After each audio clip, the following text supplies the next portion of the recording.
नमस्कार दोस्तों, कहानी यशोदा की है। यशोदा जब ब्याह कर सुनील जी के साथ इस घर में आई तो वो काफी सीधी, साधारण और बिल्कुल भारतीय नारी की वेशभूषा में रहती थी। यशोदा को साड़ी पहनना बहुत पसंद है। साड़ी की मैचिंग ही हमेशा वो बिंदी लगाती है और साड़ियों की मैचिंग ही वो चूड़ियां पहनती है। यशोदा के बड़े लंबे घने बाल है जिसको गूंथ कर वो एक लंबी चोटी करती है। पूरे भर मांग करके सिंदूर लेती है और यशोदा का श्रृंगार तो बस देखने को ही बनता है। गले में हमेशा एक सोने की चेन लटकी रहती है। पैर बिना पायल के कभी नहीं देखा गया है। यशोदा चलती है तो भी छन छन की आवाज आती है और घर में सबका दिल जीत कर रखी है। यशोदा एकमात्र बहू है अपने घर की। एक छोटा देवर है जो अभी पढ़ाई कर रहा है, जिसकी शादी अभी नहीं होगी, कम से कम 5 साल के बाद ही। छोटी एक ननद है जो कॉलेज जाती है।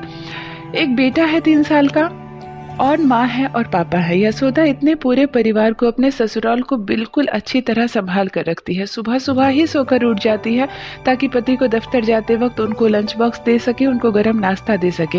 वो नहाते हैं तो तौलिया तक बेड पर फेंक देते हैं, वो भी उठाकर यशोदा ही रखती है। छोटी ननद को जल्दी से नाश्ता देती है क्योंकि 10 बजे कॉलेज जाना है। देवर जी को भी देती है। वो एक बार निकलते हैं तो कॉलेज इंस्टीट्यूट कर साम को ही लौटते हैं। सासू माँ को बेड पर ही चाय चाहिए, बाबूजी को अखबार और चाय के बिस्तर पर चाहिए। बच्चा 3 साल का हो गया है, कभी सीढ़ी पर चढ़ रहा है तो कभी कहीं। यशोदा भाग भाग कर काम करती है, पूरा घर संभालती है, लेकिन उसके श्रृंगार में कभी कमी नहीं होती। सुबह सोकर उठने के बाद यशोदा जैसे ही नहाती है वैसे ही एक कंप्लीट श्रृंगार ले लेती है ताकि वो दिन भर अच्छी सी दिखे। सभी जब घर से निकलने लगते हैं तो यशोदा एक अच्छे से तैयार होकर रहती है। ननद भी कहती है, भाभी तुम कितनी सुंदर हो, मेरी शादी भी हो जाएगी ना और मैं साड़ी भी पहन लूंगी तो तुम्हारी जितनी सुंदर नहीं लगूंगी। यशोदा कहती है, ऐसी बात नहीं है, आप तो मुझसे भी अच्छी लगेंगी। देवर भी देखता है, भाभी कितनी सुंदर है, बिल्कुल भारतीय नारी का रूप है, बाल कभी भी बिखरे नहीं होते हैं भाभी की। सास भी कहती है, मेरी बहू तो बहुत अच्छे से रहती है। मोहल्ले में भी 4 औरतों में ये चर्चा चलती है कि आपकी बहू बहुत ही सलीके से रहती है, साड़ी इतनी सुंदर प्लीट्स करके पहनती है, बाल हमेशा उसके कभी भी बिखरे हुए कोई देखा ही नहीं है, हल्की लिपस्टिक लगाती है, मैचिंग चूड़ियाँ, ईयररिंग्स और सोने के चेन से सजी यशोदा देखने में बहुत अच्छी लगती है। फिर क्या था, देखते देखते लॉकडाउन हो गया।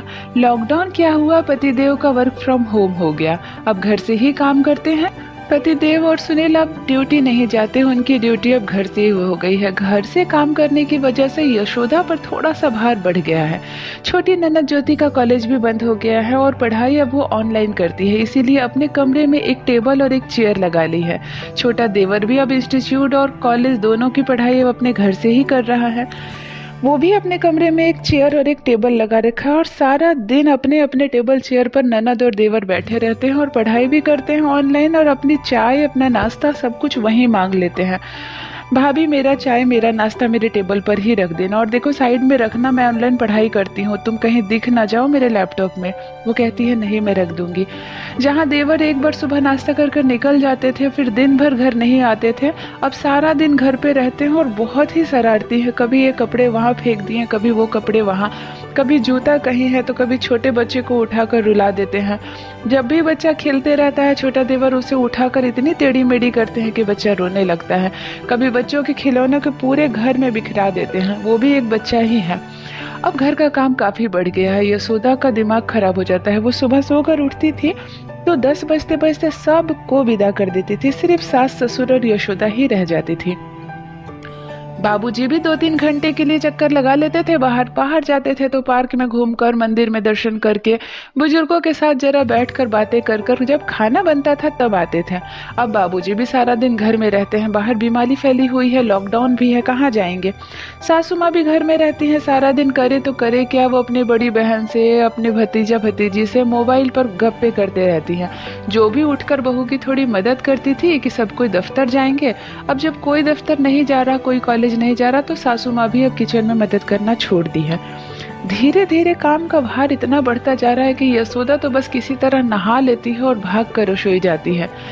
बहुत जल्दी सुबह उठने लगती है तो पति सुनील भी मना कर देते हैं, क्यों 5 बजे अंधेरे में उठ रही हो, कौन सा मुझे दफ्तर जाना है, आराम से सोना।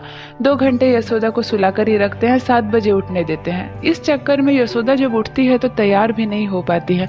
नहाती नहीं है कि कोई चाय मांग रहा है तो कोई नाश्ता।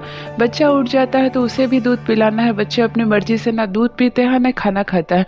उसे बहुत ही बहला फुसलाकर 1 से 1.5 घंटे में यशोदा कुछ खिला पाती है। इस चक्कर में यशोदा अब अपना ख्याल रखना बिल्कुल ही भूल गई है। आज तो यशोदा का चेहरा देखने ही लायक है। बड़े लंबे खुले बाल हैं उसके और उसको किसी तरह उसने गोल करके एक जूड़ा बना लिया और एक कांटा डालकर रसोई में लगी हुई है। ना ही सोने का चेन है गले में, क्योंकि बच्चा खींच देता है, इसीलिए रात को सोने का चेन उतार कर सोती है। सुबह यशोदा को होश नहीं, चेन खिड़की पर ही रखी हुई है। आज बिंदी भी नहीं लगाई उसने, बस सिंदूर ली है मांग पर और उसी सिंदूर का एक टीका लेकर खाना बना रही है किचन में। सास देख रही है। दिन प्रतिदिन लॉकडाउन में यशोदा का काम बढ़ता जा रहा है और इतनी परेशान रहती है कि मेरी बहू का श्रृंगार ही कम हो गया है। एक बार सासू माँ ने टोक भी दिया कि यशोदा, तुम पहले साड़ियाँ कितनी अच्छी प्लीट्स करके पहनती थी, अब तो बस लपेट लेती हो, और बाल तुम्हारे पूरे खुल जाते हैं, जूड़ा बना रखा है, गूंथ कर कितनी सुंदर चोटी बनाती थी, अब क्यों नहीं बनाती। यशोदा मुस्कुरा कर कहती है, माँ जी वक्त ही नहीं मिलता है, ये सारा दिन घर पे रहते हैं, 4 गुना ज़्यादा काम बढ़ गया है। ननद भी नहीं जाती है अब कॉलेज, छोटे देवर जी भी नहीं जाते हैं, सब घर पे रहते हैं, तो मुझे भागम भाग थोड़ी ज़्यादा हो जाती है, इसीलिए नहीं रख पाती हूँ अपना ख्याल। ये बात जब सुनील के कानों में गई तो उसे बड़ा दुख हुआ। ये क्या, लॉकडाउन में अगर हम लोग घर पर हैं तो इसका तो फ़ायदा मिलना चाहिए यशोदा को। जहाँ सारा काम संभालती थी, हम थोड़ा बहुत काम आपस में भी संभाल लेंगे, तो यशोदा को और ज़्यादा आराम मिलने की बजाय वो तो और परेशान हो गई लॉकडाउन में। ननद को कहा जाता है कि देखो, तुम्हें जो चीज़ भी चाहिए खुद जाकर लाना, बात बात पर भाभी को आवाज़ मत देना, तुम उसका रूप रंग देखी हो। सासू माँ भी घर में सभी को कहती है कि जब से लॉकडाउन हुआ और हम लोग सब कोई घर में रहते हैं, बहू को तबाह करके रखे हैं। एक तो छोटा बच्चा है जो उसकी जान ले लेता है दिन भर, उसे भगा भगा कर, और हम सब खुद बच्चे बन जाते हैं। और यशोदा पर इतना काम का जोर पड़ गया है कि उसे बालों में कंघी करने का भी वक्त नहीं मिलता। यशोदा का चेहरा भी दिन प्रतिदिन बुझता जा रहा है और उसके स्वास्थ्य में भी गिरावट आ रही है।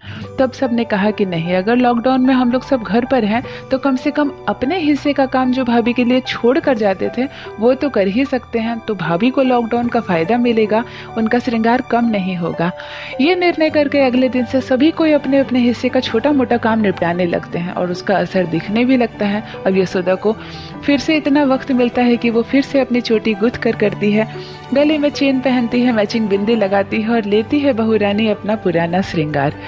ये थी दोस्तों लॉकडाउन में बहू के कम होते श्रृंगार की एक छोटी सी कहानी। आशा करती हूँ कहानी पसंद आई होगी।